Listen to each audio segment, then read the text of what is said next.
Ancien recteur de l'université Cheikh Anta Diop de Dakar, ancien secrétaire général du syndicat autonome de l'enseignement supérieur, le professeur Abdou Salam Sall est un spécialiste des questions universitaires. Il est d'ailleurs l'auteur de 2 ouvrages sur le sujet, La gouvernance universitaire, une expérience africaine, publié en 2018, et Les mutations de l'enseignement supérieur en Afrique, le cas de l'université Cheikh Anta Diop de Dakar, paru en 2012. Professeur de chimie et ancien doyen de la faculté des sciences et techniques, Abdou Salam Sall a été président des Assises nationales de l'éducation et de la formation, bouclées en 2014. C'est d'ailleurs cet enseignant-chercheur qui est l'invité du grand format de Sénéweb.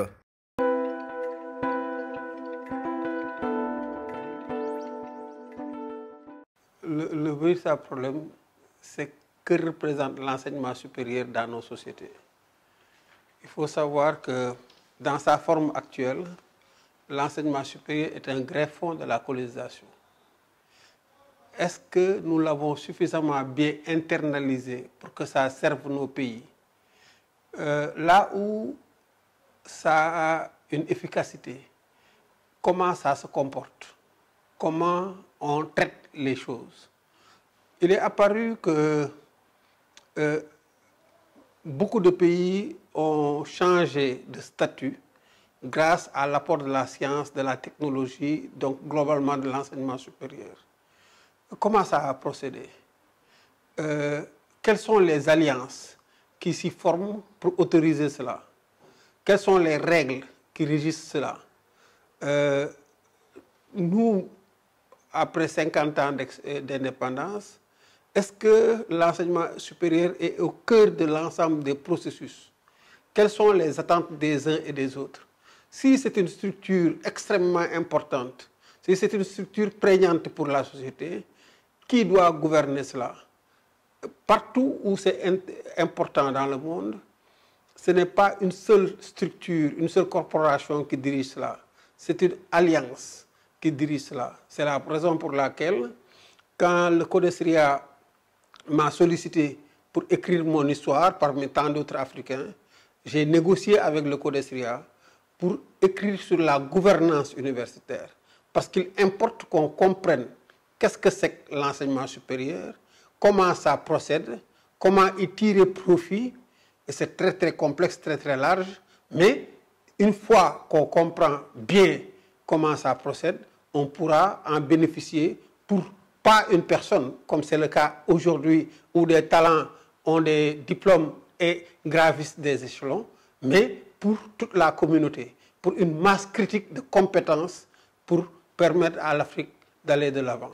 L'autre raison pour laquelle j'ai écrit sur le management, sur la gouvernance universitaire, notamment sur le nouveau management public, c'est qu'il y a des concepts qui marchent très bien dans d'autres pays, et on veut nous imposer ces mêmes concepts sans regarder l'environnement, comment ça procède, sans nous dire exactement quels sont les soubassements réels de ces concepts.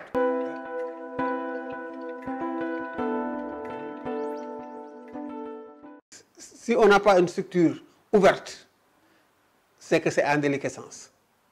Donc, nous devons accepter de s'ouvrir aux autres.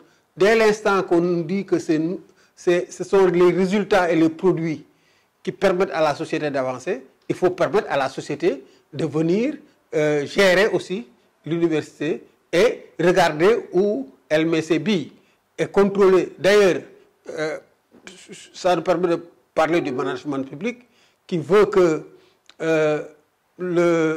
l'université soit dirigée par un groupe restreint qui constitue son conseil d'administration. En fait, le modèle de gouvernance de l'entreprise est que le recteur ou le président, le recteur est désigné par ce conseil,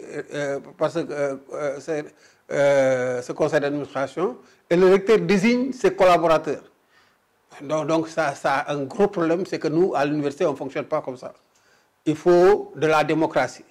Mais aussi, ce système démocratique représentatif où on a des assemblées de l'université de 60 personnes, ça ne permet pas de prendre la décision. Ça ne permet pas d'aligner les décisions. Mais, quand même, c'est un système qui, si on respecte les règles, et on en a fait l'expérience à Dakar, où on a mené une réforme par nous-mêmes, sans l'avis du gouvernement, mais par le dialogue, par la discussion, mais par le pragmatisme et en avançant progressivement. Donc, mais il s'est avéré que quand on a voulu professionnaliser les enseignements, on avait quelque mal à connaître le marché. Or, avoir des représentants du secteur privé dans les instances de gouvernance devrait permettre de mieux connaître le marché et de mieux piloter les choses. Mais de toutes les façons, toutes ces questions-là doivent être traitées de façon structurelle pour qu'on sache où est-ce qu'on va, parce que la formation dépend des orientations et des niches comparatifs d'un pays, et ça se décide à un très très haut niveau et il faut qu'on en trouve le cadre.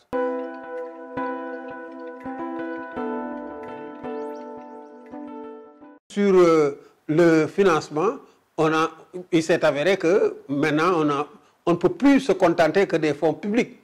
Il faut des fonds un peu plus diversifiés, des fonds publics, oui, à consolider, à améliorer, les ressources internes qu'il faut consolider, améliorer et rendre transparents, les ressources de la société. Dakar a plus de 100 000 diplômés. Si dans le cadre de la fondation, il y a 10 000 diplômés qui cotisent à raison de 100 000 francs, c'est 1 milliard chaque année. Si vous avez 1 milliard chaque année, vous pouvez avoir une politique avancée. Mais aussi l'environnement bancaire. Si vous avez des ressources, vous devez pouvoir utiliser l'environnement bancaire pour améliorer en permanence.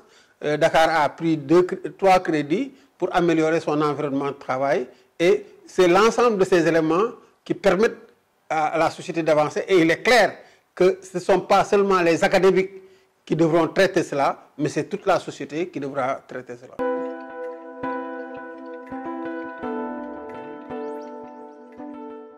Vous savez, nos pays africains, là, je le dis dans l'introduction, nous suivons des concepts et nous les répétons machinalement sans prendre le recul de les critiquer. Dans les années 80, quand nos banques ont eu quelques difficultés, on nous a recommandé de les fermer toutes. En 2007-2008, lors de la crise financière, beaucoup de banques européennes étaient en faillite, mais c'est l'État qui les a renflouées. Quel est ce libéralisme asymétrique? Nous, il faut qu'on comprenne comment procède la modernité. La banque, c'est pour accompagner l'économie d'un pays. Les banques étrangères ne vont pas accompagner nos économies. Il faut nos propres banques. L'expérience, c'est que quand on a voulu prendre un crédit, une banque de la place étrangère nous a demandé le titre foncier de l'université, qui était 10 fois, 100 fois supérieur à la valeur du crédit. C'est une banque africaine qui nous a accompagnés, qui nous a financés. Il est temps, et je félicite qu'on ait créé la BNDE, il faut qu'on crée d'autres banques, nos propres banques pour accompagner nos économies, parce que ce sont ces banques-là qui pourront prendre des risques pour aider le pays à s'en sortir.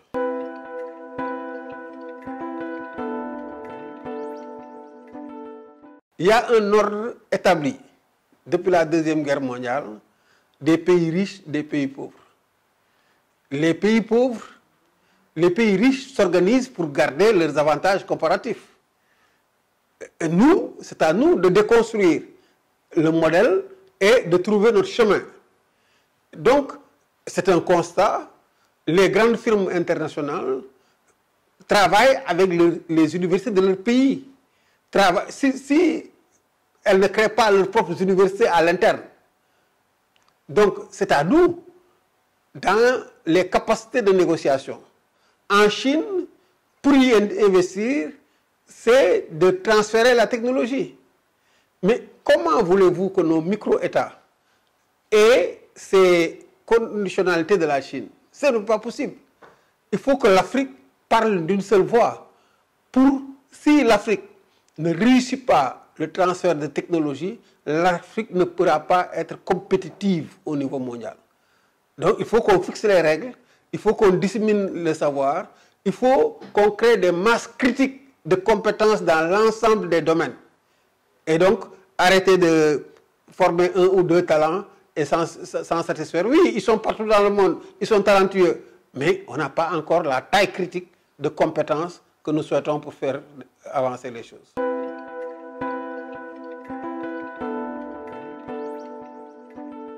Nous n'avons pas, pour l'instant, ils n'ont pas encore mis en place la réforme, mais ce qu'on peut dire, c'est que l'université avait anticipé cela en créant sa fondation.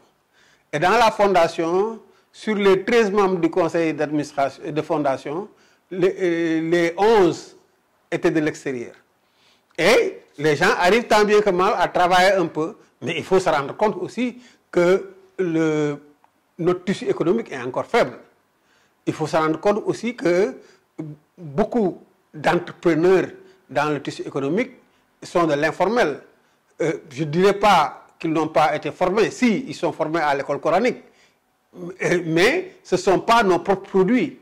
Si nous ne travaillons pas à faire de nos propres produits des chefs d'entreprise avec lesquels on peut travailler dans la durée, avec lesquels on parle le même langage, on aura du mal à avancer. Il faut, partout dans le monde, les chefs d'entreprise qui font un retour d'investissement auprès de leur université, c'est parce que leur université les a aidés à structurer leur entreprise dans le cadre des incubateurs, à créer des parcs scientifiques où ils peuvent s'installer et produire. Et après, derrière, il y a cette alliance stratégique qui se forme. Tout le monde est d'accord que s'il n'y a pas une synergie entre les pouvoirs étatiques, l'académique, le secteur privé, et certains même ajoutent la société civile, il n'y aura pas de dynamique. Il n'y aura pas, parce que le temps des programmes est différent du temps politique. Le temps des programmes est long. Le temps des programmes requiert un consensus. C'est ce consensus-là qui est basé sur la science, sur la connaissance uniquement, qu'on doit avoir et qu'on doit pousser et construire dans la durée. Mais il faut qu'on communique bien sur qu'est-ce que c'est que l'enseignement supérieur. Qu'est-ce qu'on vient chercher à l'enseignement supérieur, pour que nul n'ignore ce qu'est l'enseignement supérieur et que chacun puisse, en fonction de ses préoccupations, pouvoir solliciter l'enseignement supérieur pour pouvoir s'en sortir davantage.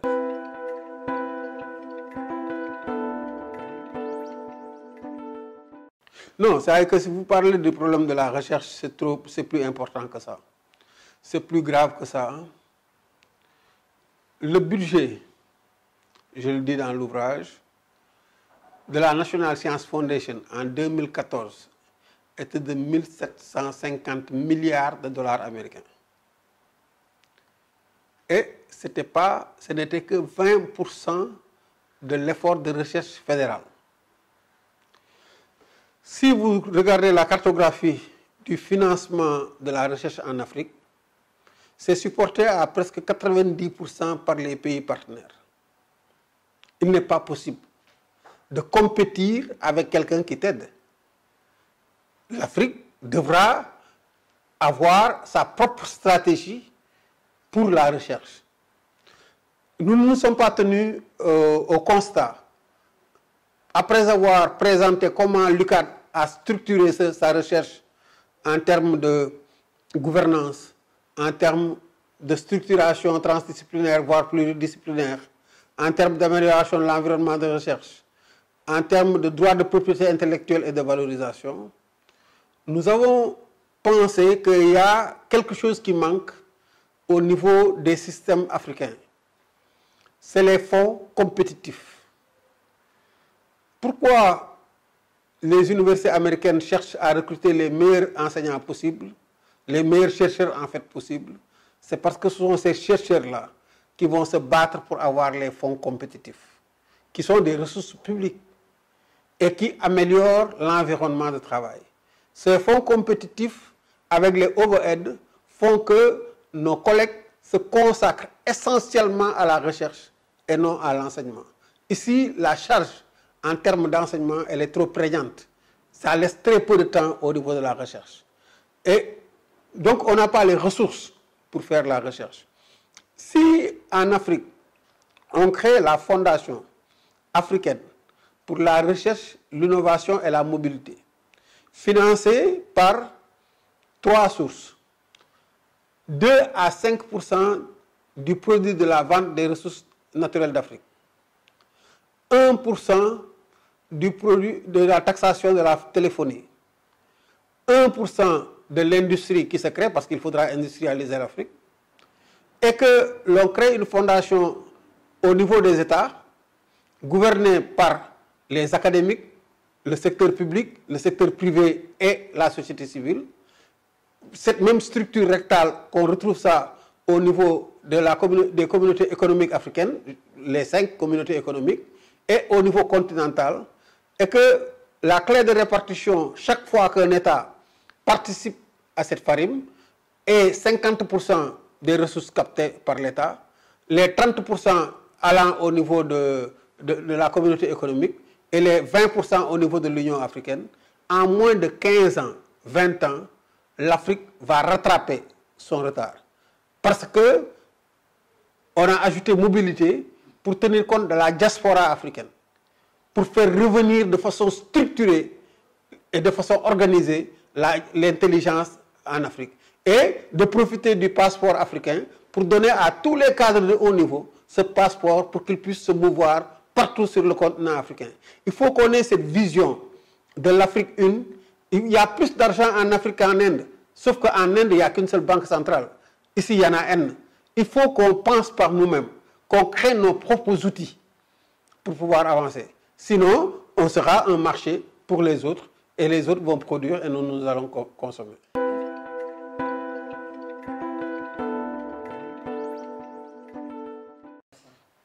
Moi, je suis optimiste par rapport à la société. Je suis optimiste que quand la société prend en charge les choses, quand les citoyens sont conscients de leurs responsabilités, quand les citoyens s'engagent, les citoyens sont plus forts que tout le monde.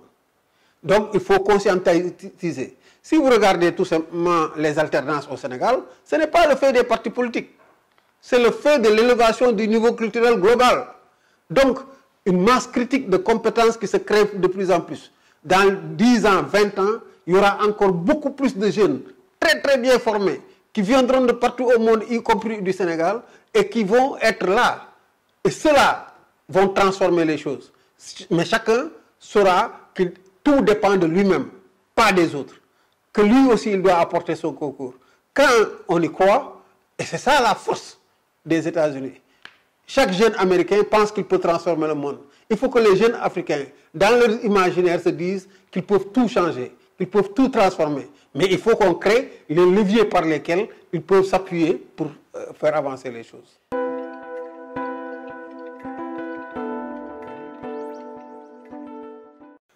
Actuellement, bon, ça fait 10 ans quand même que j'ai quitté le rectorat. Hein. Nous avions trouvé que les fonds de la fonction de service étaient dans les tiroirs. Hein. On a mis beaucoup d'ordre dans cela. On a mis beaucoup d'ordre et en 2010, ma dernière année au rectorat, on avait voté un budget de 25 milliards et les 5 milliards venaient des ressources internes. Et tout était transparent.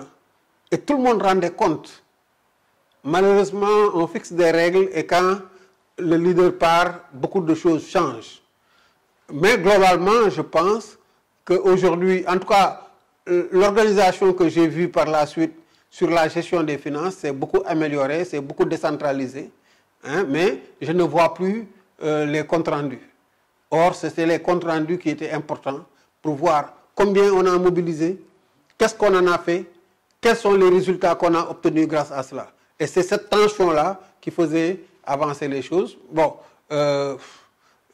les choses avancent, les choses ne sont pas linéaires, mais nous ne sommes pas suffisamment appropriés de l'enseignement supérieur pour que tout soit transparent et que les règles qui nous régissent au niveau international soient respectées.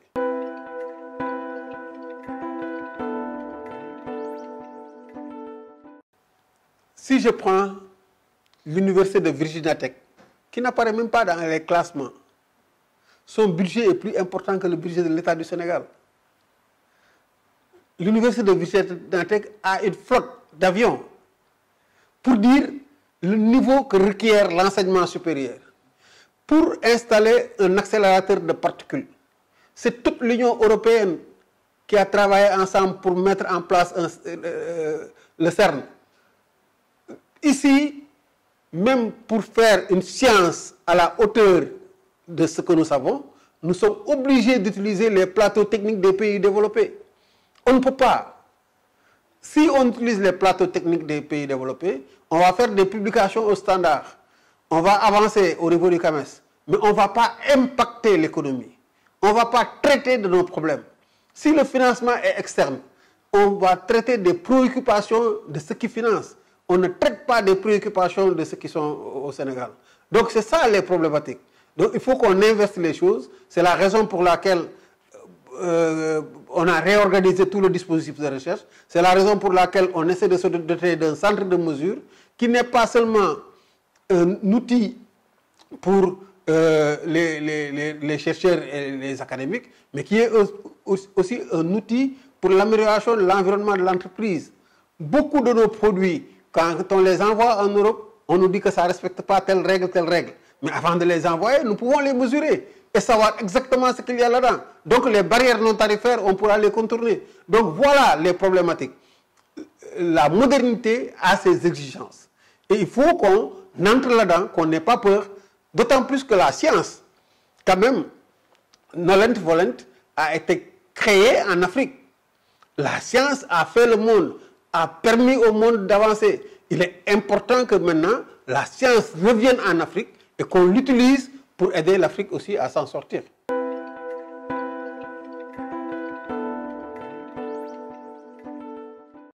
L'Université de la mondiale, ceux qui ont écrit là-dessus, s'accordent sur 3 paramètres. 1, il y a des enseignants et des étudiants excellents. Et donc, les enseignants coûtent excessivement cher. 2, il y a énormément d'argent. Je viens de vous citer le cas de l'Université de Virginia Tech. Ici, je cite l'Université de Wisconsin. L'Université de Wisconsin avait un budget de 1900 milliards de dollars. Millions de dollars. 1900 millions de dollars. Et je le comparais à l'université de Joseph Fourier de Grenoble, avec 151 millions d'euros. Vous voyez les écarts. Or, Wisconsin n'est même pas dans les rankings. Le budget de Harvard doit être 10 fois supérieur à cela. Donc, énormément de ressources financières. Une gestion flexible et redevable.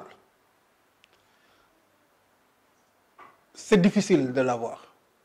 Peu de pays peuvent avoir cela. Par contre, avoir un réseau de systèmes de formation efficace, réglant les problèmes des sites d'installation des pays, c'est à portée de main.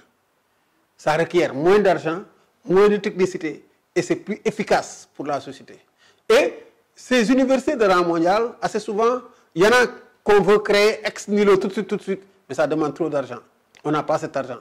Donc, il faudrait une université efficiente, c'est-à-dire qui fait un corps à corps avec les problèmes de son site d'installation.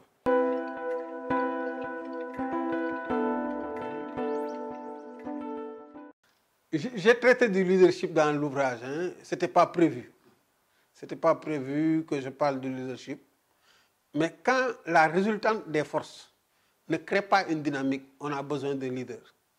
On a besoin de leaders qui fixent le cap et poussent tout le monde vers cette direction. Mais le leadership est extrêmement difficile et prend énormément d'énergie. De sorte que le leadership ne peut pas être exercé tout le temps. Il peut être exercé pendant un temps donné. Et le leadership à l'université, il est distribué parce que le leadership administratif est différent du leadership académique. À l'université, vous trouvez des niches de prospérité où l'enseignant-chercheur a trouvé son épingle du jeu au niveau de la communauté internationale, a ses financements, a son laboratoire, mène sa recherche, fait ce qu'il veut, il ne veut même pas entendre parler du recteur. Celui-là, c'est le recteur qui a besoin de lui. Il n'a pas besoin du recteur. Et le leadership est distribué dans l'université. Et c'est ce qui fait sa force. c'est l'horizontalité du leadership, mais aussi sa verticalité parce que c'est comme ça qu'on bâtit quelque chose de collectif pour que tout le monde puisse... Et on a démontré à Dakar que par la communication, par le travail, par la persévérance, par le sérieux tout simplement, on peut changer tout. Ça prendra plus de temps peut-être, mais on peut faire bouger les lignes pourvu qu'on se regarde conformément à ce qui autorise les franchises universitaires et libertés académiques. C'est d'améliorer toutes les situations. C'est la raison d'être des franchises. C'est de pouvoir dire que telle norme est établie, je conteste la norme, mais je propose une norme supérieure à cette norme-là et j'emporte l'adhésion de la communauté par la réflexion, pas par la force. Et c'est ce qui permet de faire avancer les choses. Oui, on a besoin de leadership. On a besoin, au-delà du leadership, on a besoin que toutes les forces sociales, il y a un pacte social qui permet à l'enseignement supérieur d'avancer.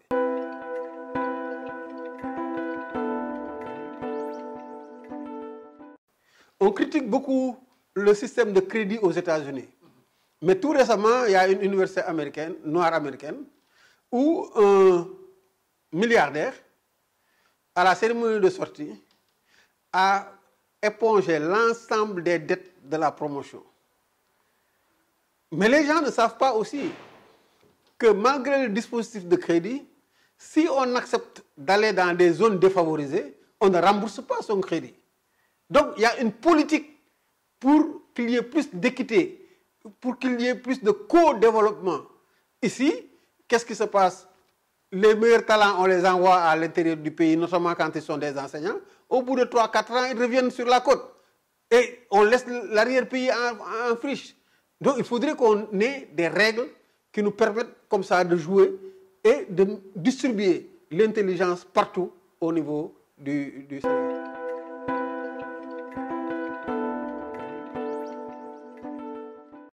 Si on dit qu'on a besoin de la société, les meilleurs représentants de l'université dans la société, ce sont ces diplômés. Donc ces diplômés-là, comment les traiter pour que, quand ils sont en position, qu'ils renvoient l'ascenseur au niveau de l'université? Il faut changer toute la philosophie éducative, la philosophie pédagogique au niveau de nos universités. Il faut que chaque enseignant sache qu'il a devant eux les meilleurs atouts du pays et que chaque enseignant sache qu'il est de son devoir de faire tout pour que tous réussissent. Je n'ai pas dit les plus intelligents qui réussissent, mais que tous réussissent. Si on veut le faire, il faudrait qu'on réduise les cohortes, il faudrait qu'on s'organise davantage, il faut que les enseignants soient conscients de leurs responsabilités. On ne peut plus accepter qu'un enseignant, sur une longue durée, donne de mauvaises notes et continue à enseigner. Ce n'est pas possible. Il faut que l'on puisse évaluer les enseignements, qu'il y ait un retour sur cela et qu'on puisse savoir qui permet la promotion, qui ne permet pas la promotion. Il faut que les enseignements soient au standard, il faut que ce soit intelligible, il faut que ce soit des enseignements qui mettent en situation les apprenants. On a une très grande bibliothèque, une très belle bibliothèque. On fait des efforts énormes pour s'abonner à des bases de données. Il faut que les étudiants aussi s'impliquent. Et chaque fois que vous allez à la bibliothèque, même quand l'université est en crise, aller à la bibliothèque, c'est noir de monde. Les jeunes travaillent comme il n'est pas dit. Donc il faut qu'on revalorise tout cela et qu'on travaille sur cela, qu'on travaille sur le succès de chaque enfant. Et que chaque enfant, après, quand il sort, il sait qu'il est redevable de l'université et qu'il doit donner quelque chose. Donc le sentiment d'appartenance doit être créé avant que l'étudiant ne sorte. Oui, nous rencontrons beaucoup d'étudiants qui nous disent qu'ils sont très fiers de leur formation, mais ils n'ont même pas où l'exprimer. Les étudiants de Dakar pensent qu'il faut aller ailleurs pour se former. Plein d'entre nous, on s'est formé ici. On s'est conforté à la communauté internationale.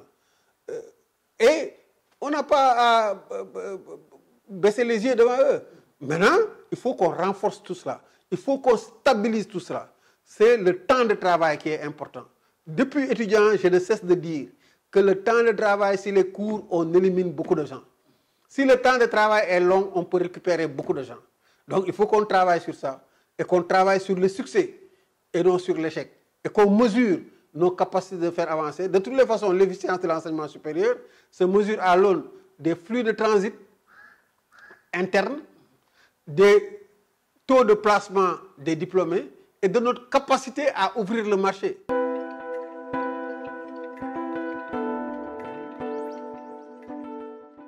D'abord, si je dis que l'Université de Dakar est au standard, c'est grâce à des enseignants qui se battent. Mais force est de reconnaître qu'il y en a qui sont contre l'université. Des enseignants qui enseignent la plupart du temps dans le privé, qui ne sont jamais présents, qui ne donnent pas d'enseignement au standard, qui donnent de mauvaises notes. L'évaluation des enseignements par les étudiants, c'est un acquis des étudiants américains depuis 1960. Pour qu'on sache, est-ce que ce n'est pas parce que j'ai le doctorat que j'enseigne bien? Il faut qu'on puisse mesurer est-ce que j'enseigne bien ou pas. Celui qui peut le dire, c'est l'étudiant qui reçoit l'enseignement. Donc, il faudrait qu'on évalue les enseignements, pas l'enseignant, qu'on évalue les enseignements. C'est la façon par laquelle on fait passer le message. Est-ce que ça passe? Est-ce que ça ne passe pas? Est-ce qu'il ne faut pas le reformer pour qu'il sache comment faire pour que ça passe? Mais il faut qu'on soit attentif au flux de transit interne. On ne peut pas mobiliser autant d'argent pour avoir 15% de réussite. Ça, ce n'est pas normal. Mais une fois qu'on le dit, on dit, est-ce qu'on peut donner un enseignement à 1000 étudiants et que 1000 étudiants comprennent tous? Donc, il faut réduire les cohortes.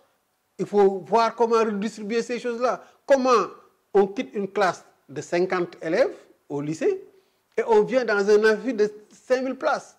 Ça n'a pas de sens. Donc, il faut revoir beaucoup de choses.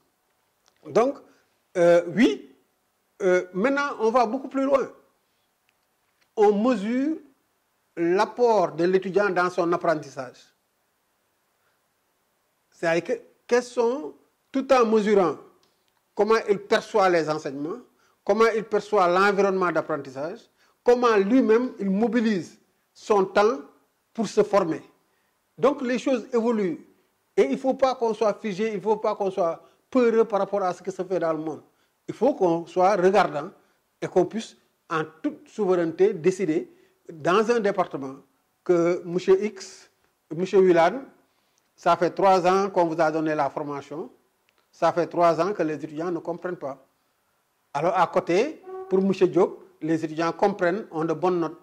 Donc on va vous retirer cet enseignement, on va vous donner un autre enseignement à un autre niveau, et ainsi de suite.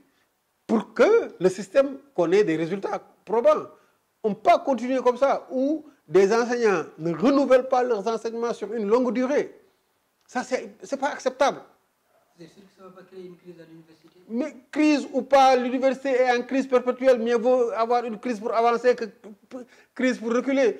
Il y a des stabilités qui reculent. Il faut avancer. Il ne faut pas qu'on se caresse dans l'essence du poil chacun.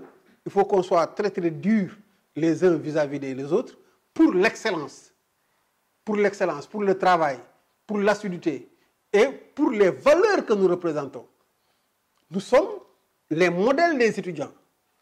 Et il faut qu'on se montre en tant que modèle, en termes de travail, en termes de disponibilité, en termes de générosité.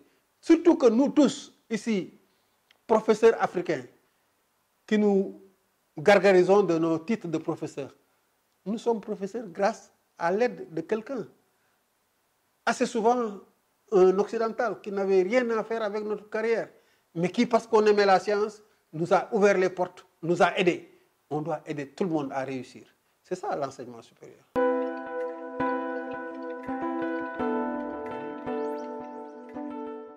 L'État décide de réaliser quelque chose. L'État doit s'accorder avec l'université sur qu'est-ce qu'on doit réaliser, dans quel délai, et sécuriser les ressources. Sauf que l'État finance par le BCI et s'ajuste par le BCI. Donc au début, l'État a de très bonnes dispositions. Mais en cours d'année, l'État est rattrapé par des problèmes et l'État prend sur le BCI et tous les programmes sont en retard. Donc il faut changer cette façon de faire. Il faut dire, ok, l'université, vous voulez faire telle chose, vous nous avez convaincus. Nous sommes d'accord, les moyens de l'État sont de X pour cela, nous versons cela. Peut-être que ce X ne va pas couvrir l'ensemble des besoins. Il appartiendra à l'université, dans le cadre de sa fondation, dans le cadre de ses partenariats, de chercher les financements complémentaires et de conduire le programme avec un comité de pilotage où l'État est représenté qui veille sur le respect des délais et des procédures. Et à partir de cet instant, parce que tout ce qu'on fait à l'université est un outil pédagogique. Quand l'outil pédagogique vient en fin d'année, ça n'a plus de sens. Quand on a besoin de l'outil pédagogique pour passer à l'échelle et que ce n'est pas là, ça n'a pas de sens. Donc, il faut renforcer l'autonomie des établissements, les responsabiliser davantage et contracter avec les établissements. Je donne mes ressources. Ces ressources-là, certaines sont fléchées, d'autres ne le sont pas. Les ressources fléchées, on a un comité de surveillance pour veiller à ce que ce soit, ça aille à destination.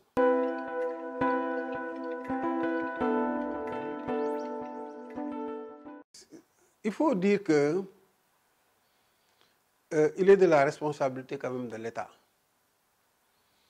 de permettre à tout bachelier de pouvoir continuer ses études. L'enseignement supérieur a ceci de particulier, c'est qu'on peut ne pas être brillant à l'école. Mais une fois à l'enseignement supérieur, on devient brillant. Et son talent se révèle. Et on a besoin de cela pour transformer les choses. C'est pour cela qu'il faut permettre l'accès à tout le monde. Et c'est de la responsabilité de l'État. Maintenant, l'État, qui est le principal bailleur de l'enseignement supérieur, doit aussi fixer ses objectifs. Si vous regardez l'Université de Saint-Louis, l'Université de Saint-Louis était créée en 1990. Je crois que l'Université de Saint-Louis, c'est dans ces dernières années qu'elle a eu 10 000 à 12 000 étudiants. 11 000 à partir de 2011. L'Université de Chang, au Cameroun, était créée en 1993. L'Université de Chang, il y a 2 ans, avait 35 000 étudiants. Si on avait 30 000 étudiants à Saint-Louis, avec les infrastructures qui vont avec, chaque étudiant dépensant en moyenne 200 000 francs par an. Vous savez, le chiffre d'affaires, c'est combien? 6 milliards. Les universités développent leur site d'installation. Allez à Ziguinchor, avant l'université et après l'université, bien que encore ce soit une université embryonnaire. Donc, vous voyez les interrelations entre l'installation d'une université, le développement. Moi, je suis, ayant contribué à la création de l'université de Ziguinchor, je suis convaincu d'avoir contribué beaucoup pour l'apaisement du pays, pour la paix en Casamance. Quand un professeur de médecine est allé là-bas pour la filière en médecine et qu'il a dit que bon, les 2 premières années, on va les faire à Dakar, un vieux l'a appelé à côté. Il lui a dit non, mon fils, laisse les classes préparatoires se tenir ici même sur le terroir. Et tout de suite, tu règles beaucoup de problèmes. Donc, il faut qu'on comprenne comment ça procède, et comment est-ce qu'on peut avancer. Oui, moi, je suis pour. Et d'ailleurs, en tant que recteur, j'ai tout fait pour que tous les bacheliers soient orientés. Parce que j'étais au syndicat quand je le disais. Je n'ai pas changé du tout. Il faut que les jeunes aient les chances de se former. Il faut que surtout les jeunes qui viennent des milieux modestes aient les chances de se former. Et ils transforment totalement leur écosystème. Chaque fois qu'un jeune réussit dans l'enseignement supérieur, il tire toute sa famille de la pauvreté. Mais c'est la puissance publique qui doit l'assurer. Maintenant, c'est un jeu. Aucun ministre ne peut faire aux universités ce que les enseignants ne veulent pas. Il faut négocier avec les enseignants. Il faut les convaincre. Il faut donner des moyens à la mesure de ses capacités. Et maintenant, il est de la responsabilité de l'université aussi de chercher d'autres moyens. Il faut qu'on soit solidaires les uns aux autres.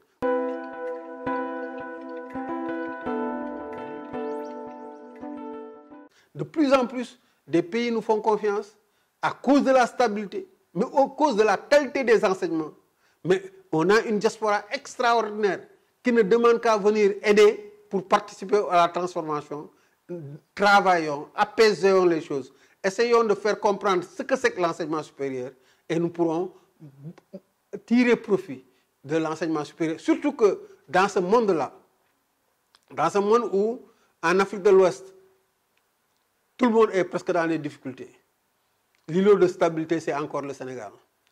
Dans ce monde où, par la mondialisation, il y a beaucoup d'intérêts qui se jouent sur l'Afrique et où les gens ont besoin de bases, ici, dans un pays stable, le Sénégal en l'occurrence, je crois, nous tous, nous devons nous entendre, bâtir un consensus et nous battre pour construire quelque chose de durable. Pas pour nous. Dans chaque révolution, dans chaque évolution, il y a une génération ou des générations qui se sont sacrifiées pour les autres générations. Il faut que les autres générations bénéficient de nos actions pour transformer les choses.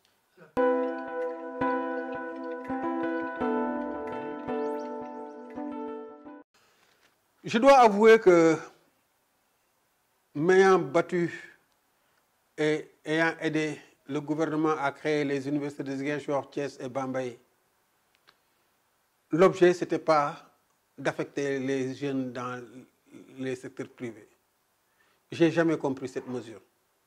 Je n'ai jamais compris cette mesure, même si d'aucuns disent qu'il y avait une recommandation qui voulait que 50% des formés soient dans le privé. Ce n'était pas dit que c'est l'État qui doit payer cette formation.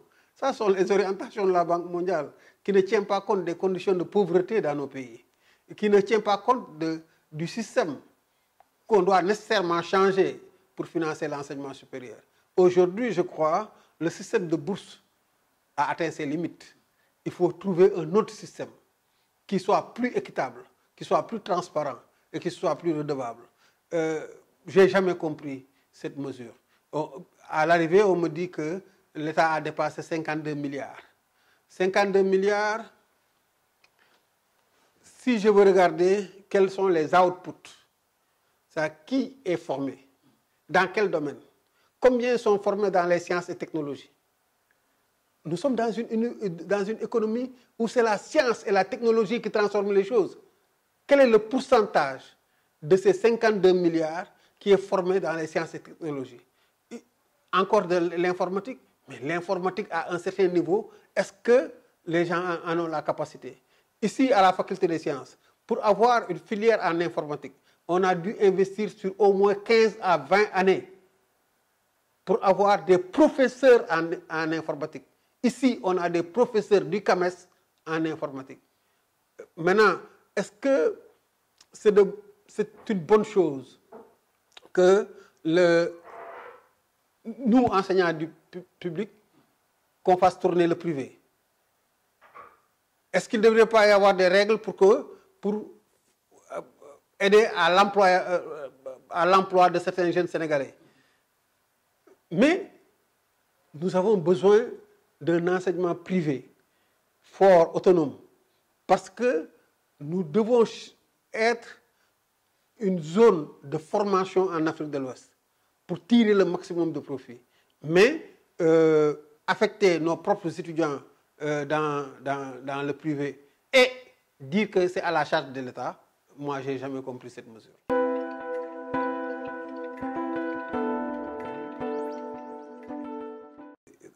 Il y a un privé qui, qu'on le veuille ou non, force le respect. Il y a un privé qui s'est battu pour avoir sa place. Si on regarde les métiers du management, les métiers de la banque, un certain nombre de métiers comme ça, je ne suis pas sûr que le public forme mieux que le privé. Encore que beaucoup ne savent pas que IFAS forme des produits aussi valables que ces produits. Donc, il y a beaucoup de jeunes de la sous-région, même au-delà. J'ai aidé un peu le Gabon beaucoup viennent se former ici. Mais les atouts du privé, c'est que c'est la stabilité. Les atouts du privé, c'est le temps de travail. Donc, il faudrait que nous aussi, qu'on regarde où sont les atouts du privé et qu'on essaie d'avoir ces mêmes atouts. Le problème du privé, c'est qu'il n'y a pas de recherche. Or, l'enseignement supérieur, c'est la recherche. C'est d'avoir des personnels académiques propres. Nous, ici à l'Université de Dakar, nous avons poussé beaucoup d'établissements pour avoir des accords avec nous, d'avoir un certain nombre de personnels académiques propres. Hein? Quand tu n'as pas de personnel académique propre, tu vis de l'enseignement supérieur, mais tu ne développes pas l'enseignement supérieur. Donc, il faut fixer des règles. Là aussi, bon, ce sont nos États qui sont faibles, hein, avec les injonctions des structures de Bretton Woods. Mais au Kenya, il y a des règles strictes pour ouvrir un établissement d'enseignement supérieur. Hein? Donc, il faudrait qu'on travaille dans cela. Fortifier l'enseignement supérieur privé ne veut pas dire affaiblir l'enseignement supérieur public. Il faut qu'on marche sur nos deux jambes et qu'on puisse... et ça permettra d'ailleurs, par endroit, certains ne savent pas qu'au tout début, moi j'avais pris une structure d'enseignement supérieur privé pour lui dire, tu vas me servir de cobaye pour faire la réforme LMD. Parce que tu es une petite entité et que c'est plus flexible, c'est plus malléable. Malheureusement, la structure n'a pas joué le jeu. Donc, nous devons travailler, jouer sur les deux tableaux et ainsi conforter notre... Mais le Sénégal est déjà un hub de formation de l'enseignement supérieur. Dans la région, quand tu peux envoyer ton enfant en France, tu l'envoies au Sénégal. Hein? Et les gens ne savent pas. Il y a beaucoup d'étrangers d'Europe, des États-Unis, qui séjournent dans nos universités. Qu'est-ce qu'ils viennent apprendre? L'humanité. Comment ça se fait avec notre culture, que malgré les difficultés, qu'on rit, que malgré les difficultés, qu'on est solidaire. C'est ce qu'ils viennent apprendre. Et chaque jour, ils viennent apprendre de nous. Et dans bien des domaines, nous sommes à des standards extrêmement élevés, mais les gens ne le savent pas. Il y avait un professeur, j'avais beaucoup travaillé avec Michigan State University quand j'étais recteur. Une histoire familiale a poussé cela avec le professeur David Robinson. Et un professeur était venu au Sénégal, il était professeur de biologie. C'était la première fois qu'il sortait des États-Unis. Il a cherché son passeport pour venir. À la fin du séjour, quand j'étais recteur, quand vous veniez, à la fin du séjour, j'organise un dîner pour savoir exactement où est-ce qu'on en est. Il m'a dit, on a perdu de l'argent. J'ai dit, qu'est-ce que c'est ça, ces histoires, comment...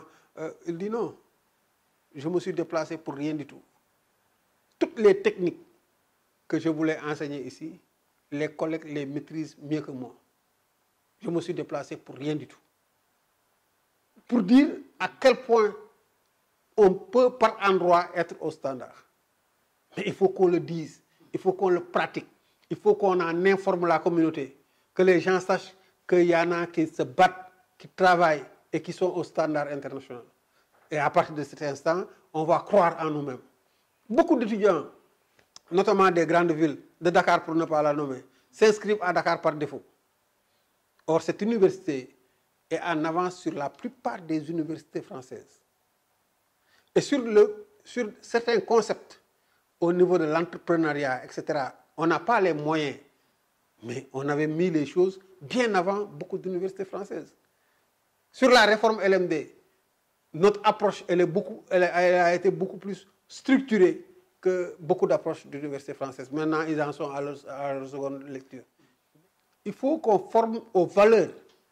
Il faut que les jeunes qu'on forme ici soient de véritables panafricanistes, qui se battent pour l'Afrique, qui ne se disent plus, comme beaucoup de jeunes, qu'on est né en Afrique par hasard et qu'on est citoyen du monde. Chacun est citoyen de là où il vient et il doit se battre pour développer cela. Il faut que nos jeunes aient foi en eux-mêmes, foi en leur capacité de tout transformer, foi en leur capacité de changer l'ordre établi, foi en leur capacité de créer de la richesse en Afrique.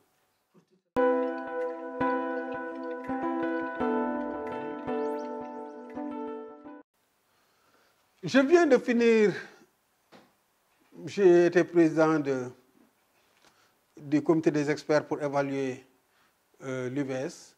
Les gens doivent beaucoup se rapprocher de l'UVS pour comprendre le modèle qui est en train de se développer, qui utilise les ressources à distance, les technologies, mais qui tient beaucoup compte de la situation, avec une formation présentielle de plus en plus importante, avec de l'accueil, avec une structuration des services à la communauté. Un modèle intéressant.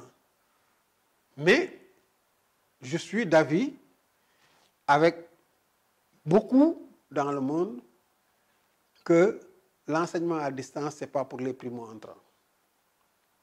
L'enseignement à distance, c'est pour la formation continue des adultes. Parce que gérer son temps, ils sont obligés d'avoir un modèle présentiel. Parce que le jeune a besoin d'aller quelque part. Il ne peut pas être enfermé. Donc, voilà, ça a ses limites. Les ressources massives en ligne, c'est des concentrations d'intelligence seulement pour mettre la connaissance. Vous savez, la science a avancé par mutualisation successive. Chaque fois, on met à disposition la connaissance. Mais pour avoir les diplômes dans les massifs, dans les MOOC, il faut payer. Mais pour accéder à la connaissance, c'est libre. Donc, c'est des modèles qui vont évoluer. Mais ce qui est intéressant, c'est que l'on mette toute la connaissance à la disposition de nos apprenants. Que chacun aille le plus loin possible en fonction de ses talents. Et que, bon, qu'on puisse avancer.